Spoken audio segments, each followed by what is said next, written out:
بسم اللہ الرحمن الرحیم۔ خاموش انسان خاموش پانی کی طرح گہرے ہوتے ہیں۔ خاموشی خود ایک راز ہے، دانا کا زیور اور احمق کا بھرم ہے۔ خاموشی میں عافیت و بھلائی ہے، سکھ ہے، سکون ہے۔ اگر ہم اپنی زبان کی پھیلائی ہوئی مصیبتوں کا جائزہ لیں تو معلوم ہوگا کہ خاموشی میں کتنی راحت ہے۔ فطرت کے عظیم شاہکار ایک مستقل اور مسلسل سکوت میں ہیں۔ پہاڑوں کے بلند و بالا سلسلے، وسیع و عریض دور تک پھیلے ہوئے صحرا بالکل خاموش ہیں۔ ایک حضرت انسان ہے، کچھ نہ کچھ بولتا رہتا ہے۔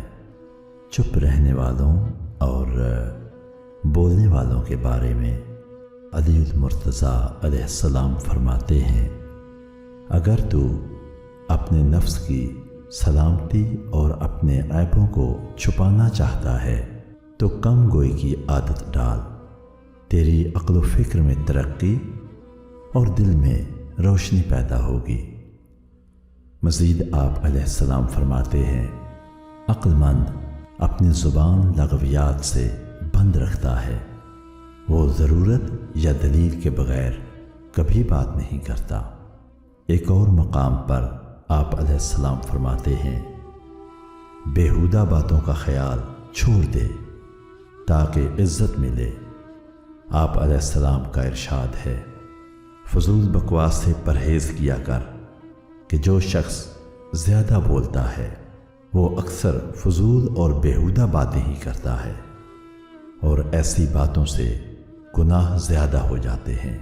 امیر المؤمنین علیہ السلام نے فرمایا، احمق کے سامنے خاموش رہنا اس کی گفتگو کا بہترین جواب ہے۔ اللہ پاک ہم سب پہ فضل و کرم فرمائے، بحق محمد و آل محمد، آمین۔